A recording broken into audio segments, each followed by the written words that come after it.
ಭಾರತದ ರಕ್ಷಣೆ ಮತ್ತು ಬಾಹ್ಯಾಕಾಶ ಕ್ಷೇತ್ರಗಳಲ್ಲಿ ಸ್ಟಾರ್ಟ್ಅಪ್ಗಳ ಪರಿಸರ ವ್ಯವಸ್ಥೆಯು ಅತ್ಯಂತ ವೇಗವಾಗಿ ಬೆಳೆಯುತ್ತಿದ್ದು ಜಾಗತಿಕ ಮಟ್ಟದಲ್ಲಿ ಗಮನ ಸೆಳೆಯುತ್ತಿದೆ ಎಂದು ಕೇಂದ್ರ ವಾಣಿಜ್ಯ ಮತ್ತು ಕೈಗಾರಿಕಾ ಸಚಿವ ಪಿಯೂಷ್ ಗೋಯಲ್ ಹೇಳಿದ್ದಾರೆ. ದೆಹಲಿಯಲ್ಲಿ ನಡೆದ ನ್ಯಾಷನಲ್ ಡಿಫೆನ್ಸ್ ಕಾಲೇಜಿನ 66ನೇ ತಂಡದ ಸಂವಾದ ಕಾರ್ಯಕ್ರಮದಲ್ಲಿ ಭಾರತದ ಉತ್ಪಾದನಾ ವಲಯಕ್ಕೆ ಉತ್ತೇಜನ, ಸರ್ಕಾರ ಮತ್ತು ನೀತಿಗಳ ಪಾತ್ರ ಎಂಬ ವಿಷಯದ ಕುರಿತು ಅವರು ಮಾತನಾಡಿದರು.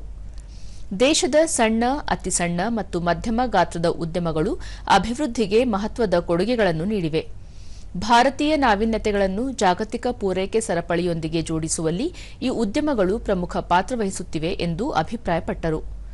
ರಕ್ಷಣಾ ಕ್ಷೇತ್ರದಲ್ಲಿ ಭಾರತವು ಸ್ವಾವಲಂಬನೆ ಸಾಧಿಸುತ್ತಿರುವುದರ ಹಿಂದೆ ಪ್ರಧಾನಿ ನರೇಂದ್ರ ಮೋದಿ ಅವರ ವೇಗ, ಕೌಶಲ್ಯ ಮತ್ತು ಪ್ರಮಾಣ ಎಂಬ ಮಂತ್ರವು ಪ್ರಮುಖ ಪ್ರೇರಣೆಯಾಗಿದೆ. ಈ ಮೂರೂ ಅಂಶಗಳು ಭಾರತದ ಯಶಸ್ಸನ್ನು ನಿರ್ಧರಿಸುತ್ತಿವೆ. ಭಾರತದ ಸ್ವಾವಲಂಬನೆಯ ಪ್ರಮಾಣವನ್ನು ಮತ್ತಷ್ಟು ಬಲಪಡಿಸಲು ಸರ್ಕಾರವು 2 ಆಯಕಟ್ಟಿನ ಕ್ಷೇತ್ರಗಳ ಮೇಲೆ ವಿಶೇಷ ಗಮನ ಹರಿಸಿದೆ ಎಂದು ಹೇಳಿದರು.